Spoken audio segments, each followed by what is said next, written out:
Agradezco a Dios y a ustedes, ¿verdad?, por la oportunidad que me brindan de estar aquí y compartir esta reflexión bíblica. ¿Sí se escucha bien? No.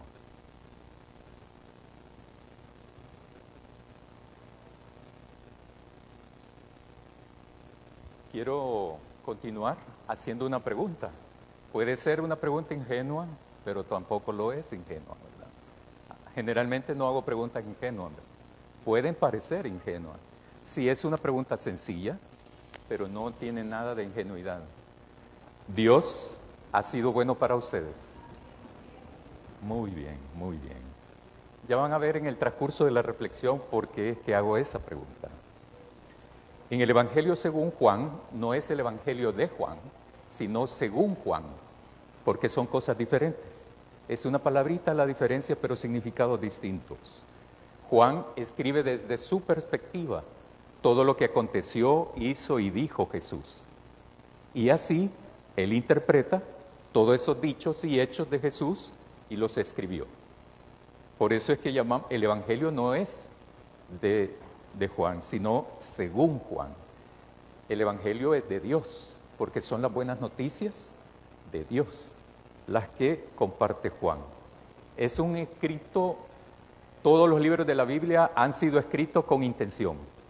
Ningún escrito de la Biblia, ningún texto, ningún libro ha sido escrito de una manera determinada, ingenuamente escrito, sino que tiene propósitos, tiene intencionalidades, tiene teologías también. No podemos encontrar tampoco en la Biblia una sola teología. Para el caso, por ejemplo, en la época de Job, se creía de que Dios daba la enfermedad y Dios daba la salud. Dios daba la enfermedad y Dios daba la medicina. Y con el libro de Job, en ese momento histórico, se quiebra esa interpretación y se cambia eso. De Job para acá, ya no se pensaba de esa manera.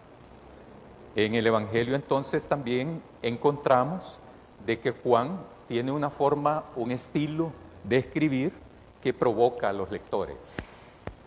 Si no les provoca a ustedes, léanlo despacio y se los va a provocar. Les provoca la reflexión, le provoca el cuestionamiento a sí mismo, a sí misma. La imaginación también nos provoca el Evangelio según Juan, para que podamos descubrir al Jesús de Nazaret.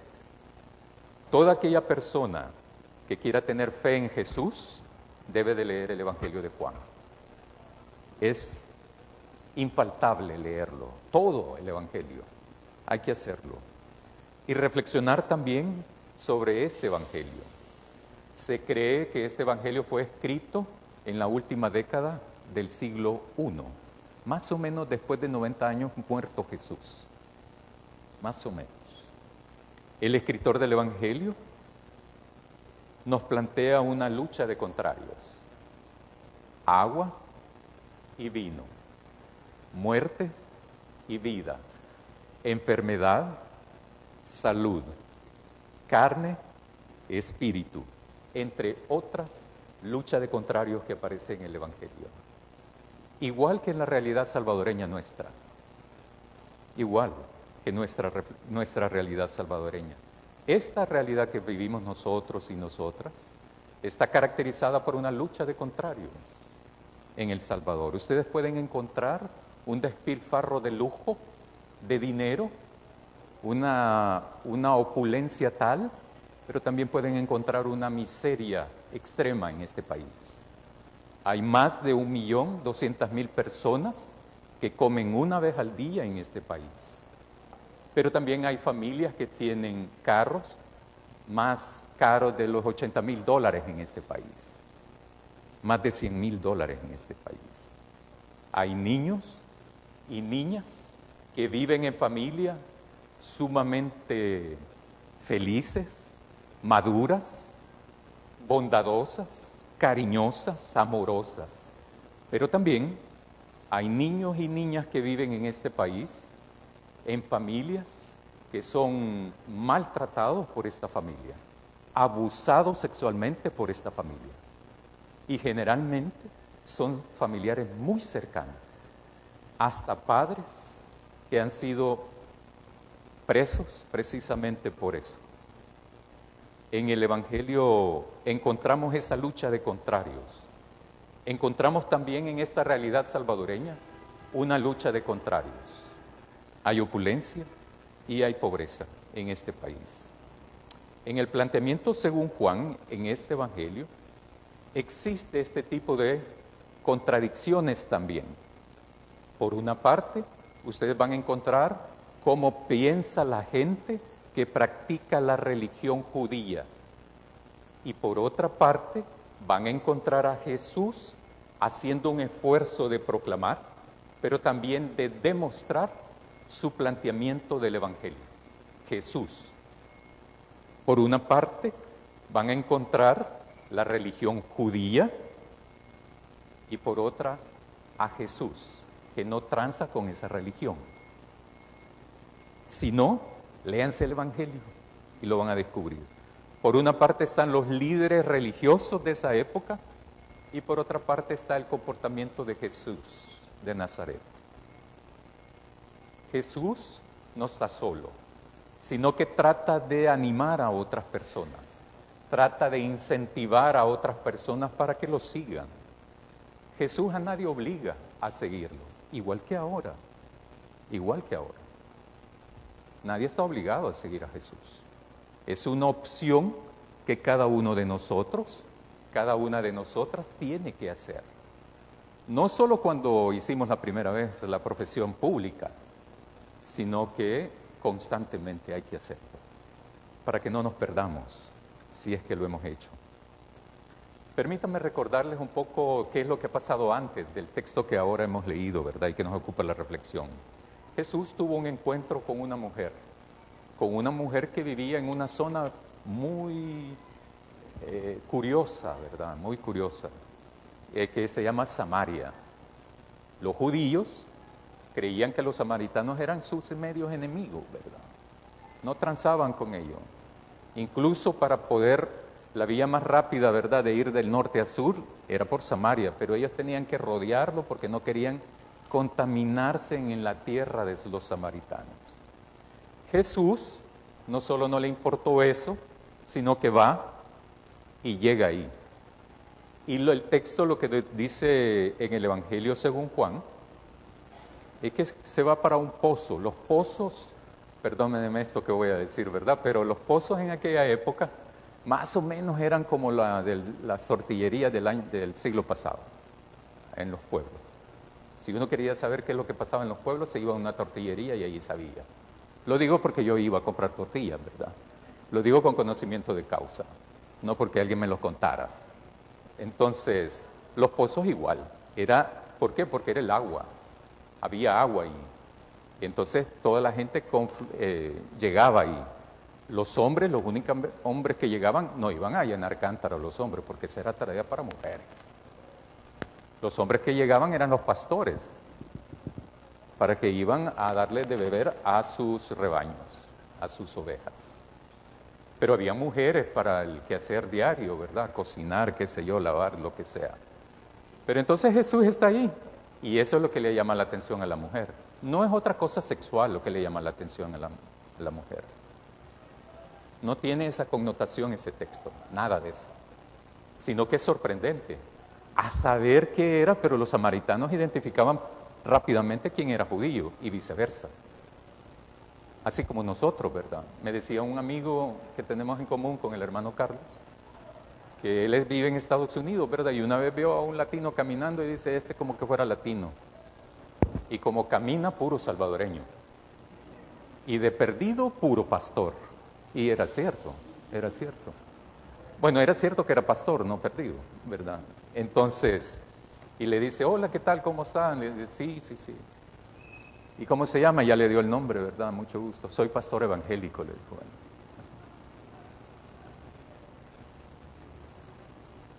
Entonces la mujer cuando ve a Jesús ahí, en el pozo, se sorprende. Un hombre a una hora que no era de llevar el rebaño.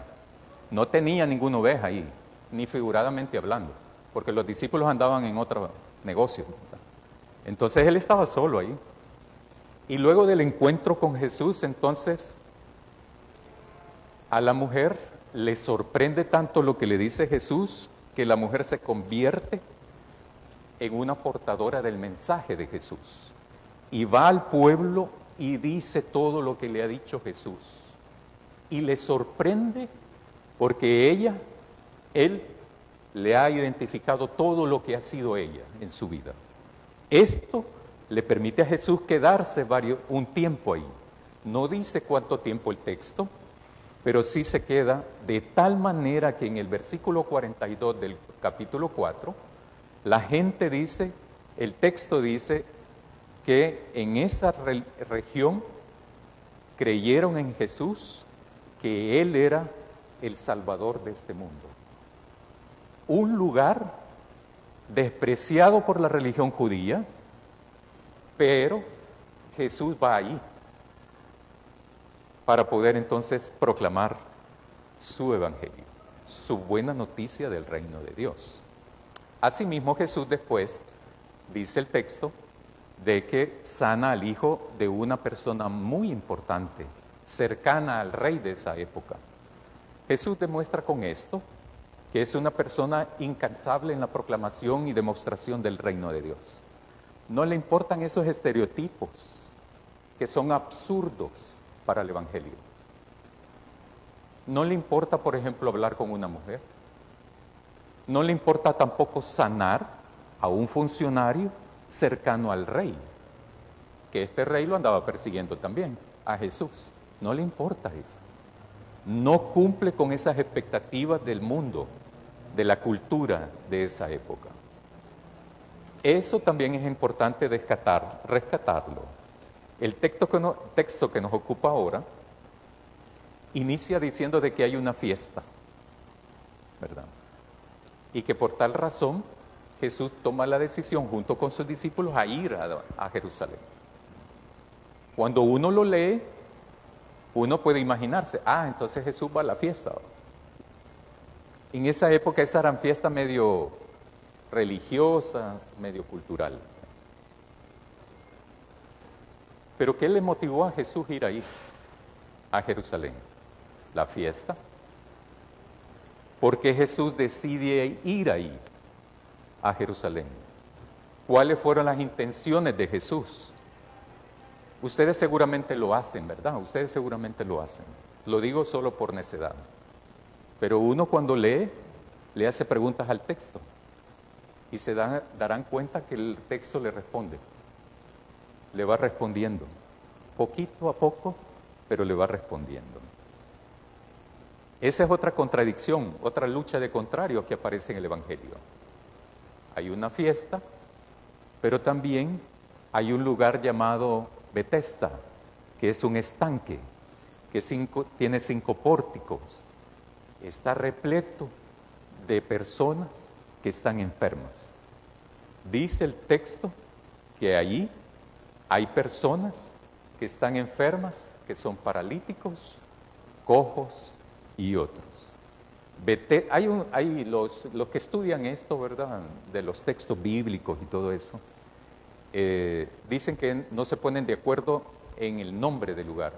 Eso es irrelevante, no importa. Usted puede llamarle cualquier nombre, pero lo que importa es lo que ocurre ahí, en ese lugar. La gente entonces se ha puesto de acuerdo y algunos dicen que se llama Betesda. Betesda era el lugar entonces donde había dolor, enfermedad, angustia, desamparo, muerte, marginalidad, pero también exclusión social, caracterizada por 2 cosas. Una, la exclusión social que se veía evidenciada porque estos enfermos tenían que vivir ahí, en ese estanque. No se les permitía llegar a sus casas en esa época. Entonces, estos estaban excluidos socialmente de la convivencia familiar, pero también de la convivencia laboral. No podían trabajar. ¿Por qué? Porque eran enfermos. ¿Por qué? Porque ser enfermo es ser impuro en esa época. La otra exclusión social es que si soy impuro, también estaba excluido de la gracia de Dios. Dios no tenía que ver conmigo si soy enfermo en esa época.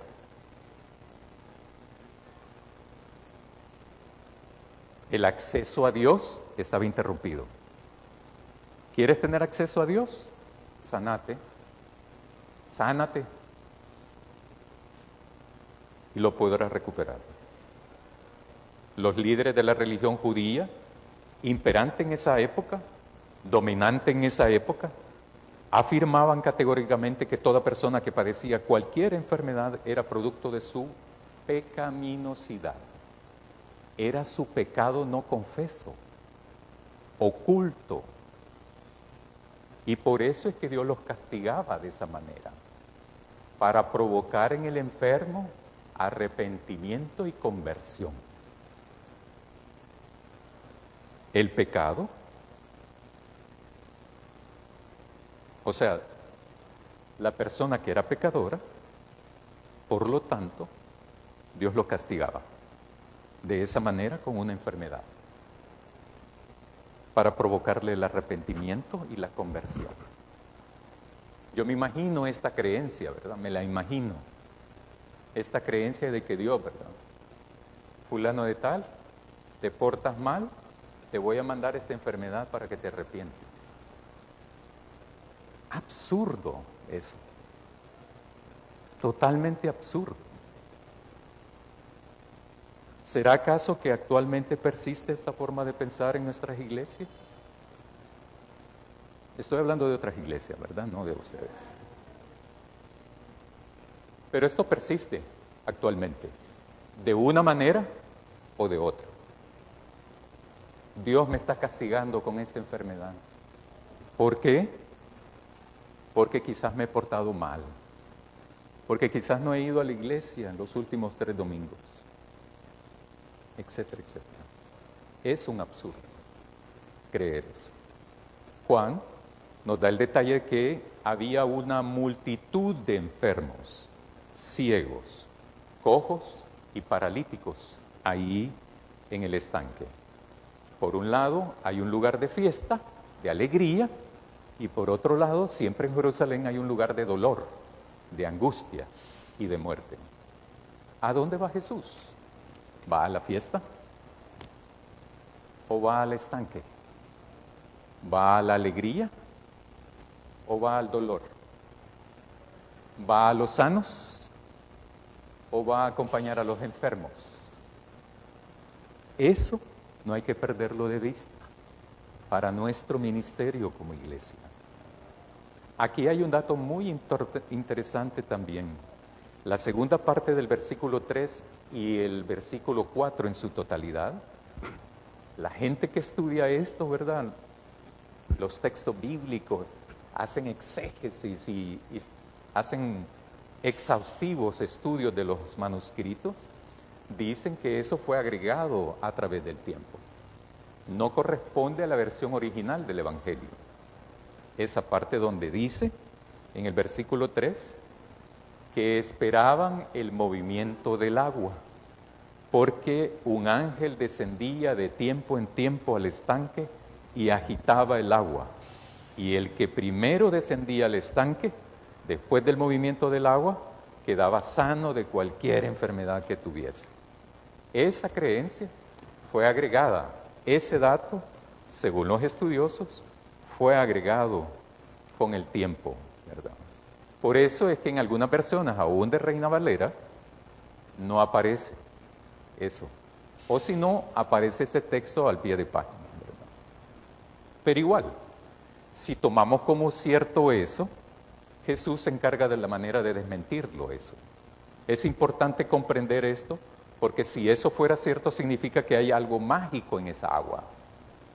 Y eso me hace recordar a veces ahora, en esta época, porque le dicen, mira, tomate el agua de esto, ¿verdad?, que tiene que ser serenada. Les voy a contar una historia que es cierta, ¿verdad? Pero yo estuve en una iglesia, en un municipio, que aprendí muchas cosas ahí, ¿verdad? En el mercado central de ese municipio vendían los salmos. Había un salmo, que ya no me acuerdo cuál, 91 creo que era. A mí me llamaba la atención cuando iba al mercado, ¿verdad? Los señores vendían, los que vendían, ¿verdad? La tira de estos salmos así, ¿verdad? Vengo yo y les pregunto a la gente de la iglesia, ¿y por qué es que venden este salmo? Ah, es que es remedio, me dicen. Los miembros de la iglesia, es remedio. De veras, ¿y por qué?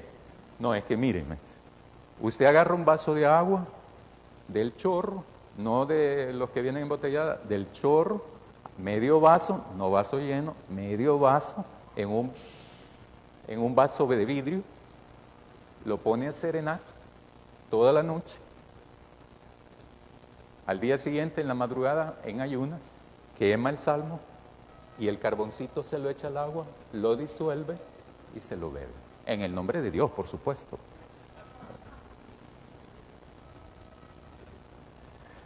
Eso se llama religiosidad popular actualmente, ¿verdad?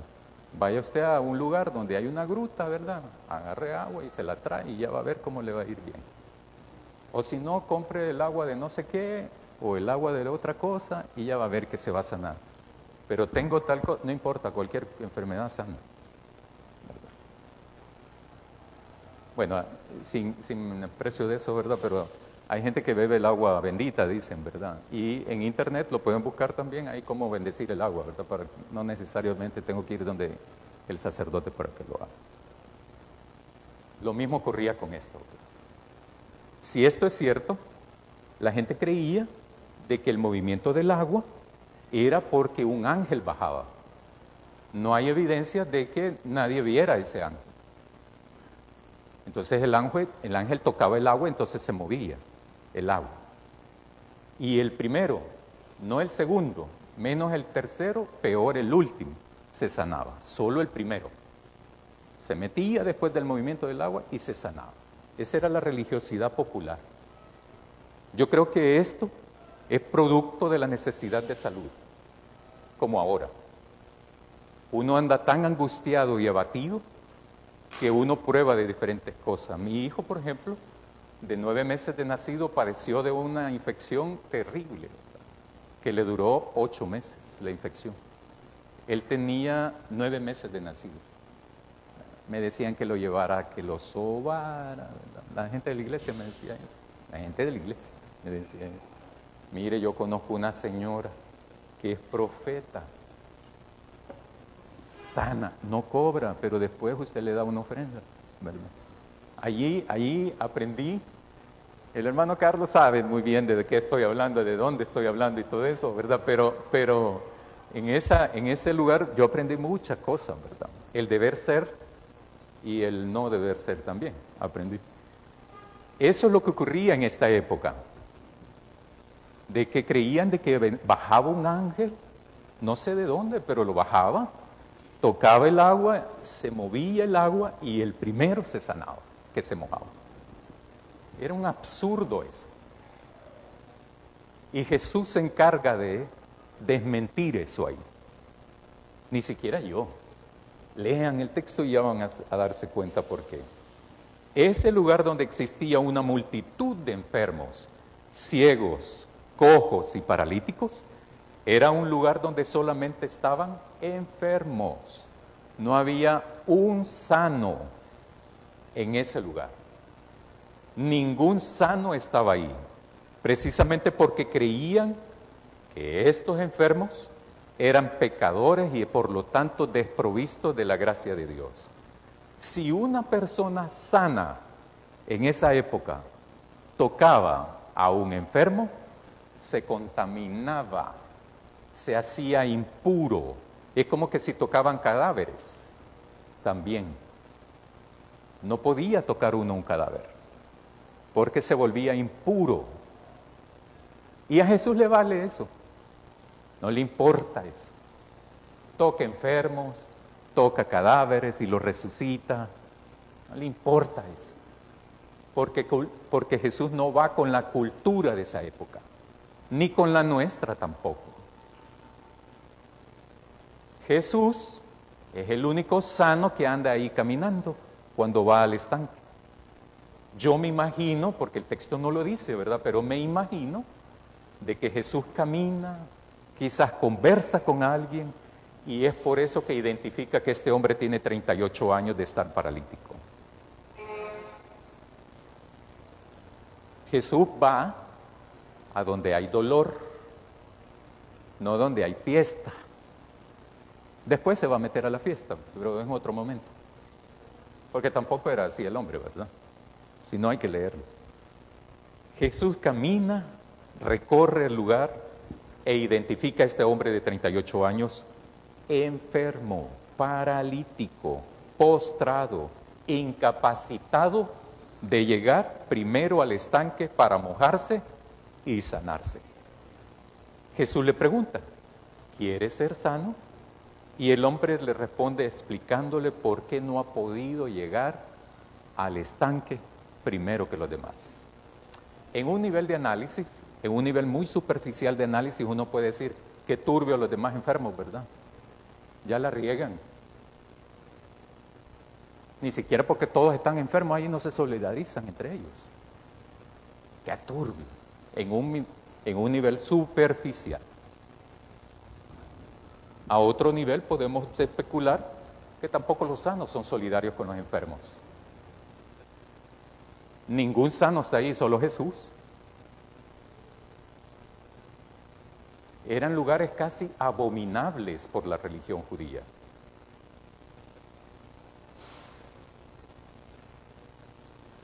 A otro nivel más profundo, podemos decir que ni siquiera tampoco los religiosos de la religión judía estaban ahí. Y no los practicantes de una religión son los que conocen a ese Dios. ¿No sabían los judíos de esa época de que Dios era amoroso, solidario, más con los que necesitaban? ¿Por qué entonces no van donde están enfermos, donde necesitan a Dios? Y a otro nivel también podemos decir eso, que ni los religiosos amantes de Dios, amantes y devotos de Dios, son capaces de solidarizarse con los enfermos. Menos mal que en esta época hemos cambiado algo, ¿verdad? Y ahora con las redes sociales más todavía, ¿verdad? A veces entonces podemos hacer llamadas, videollamadas y todo eso. Jesús entonces le dice de manera resuelta al hombre. Cuando el hombre le explica a Jesús, no, mira, fíjate que no he podido porque otros se adelantan, ¿verdad? Y llegan antes que mí. Entonces Jesús le dice de una manera resuelta, levántate, toma tu lecho y anda. No anda con otra cosa, ¿verdad? De que mira, que en el nombre del Señor, que no sé qué. No, no.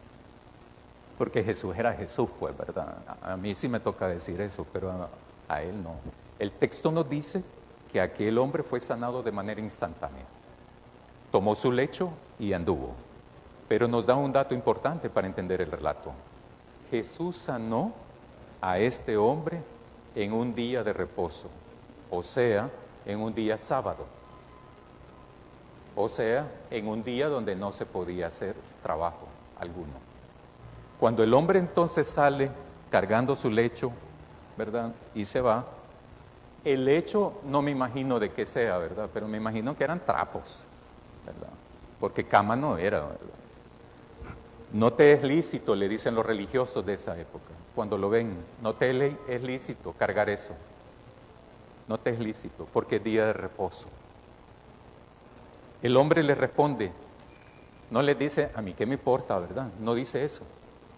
Lo que dice es, el que me sanó, o sea, no ustedes, el que me sanó, él mismo me dijo, toma tu lecho y anda.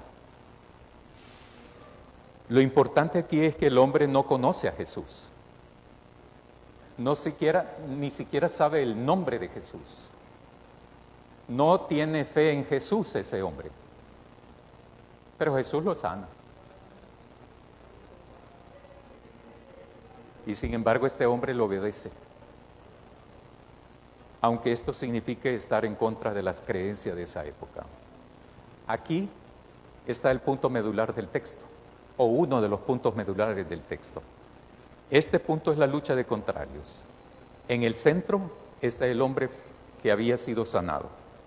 Los religiosos no acompañaron a este hombre mientras estaba enfermo 38 años. No estaban allí. No lo acompañaron.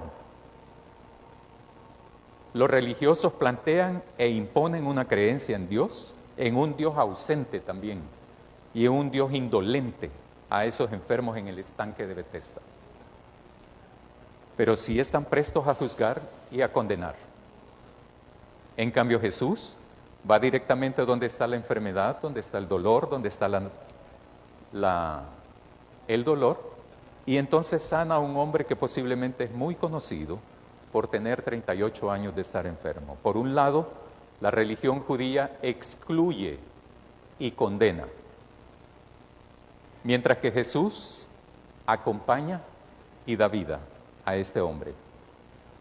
Porque en ese tiempo como ahora, el recobrar la salud no solamente era la recuperación física, corporal, química, sino que también era reincorporarse a la vida social, comunitaria, familiar, económica, cultural. Jesús no solamente cura el cuerpo, sino también cura nuestra vida social. Jesús todavía no solamente cura nuestros cuerpos, sino que también cura nuestro espíritu, nuestra vida social en las diferentes áreas en las que nos desempeñamos. Por eso es que Jesús viene a otorgarnos una vida, pero no insípida, pírrica, sino en abundancia, plena. Una vida no como la da la religión judía, sino como solamente Jesús y Dios la otorgan. Por esta causa los judíos, dice el texto, perseguían a Jesús y procuraban matarlo.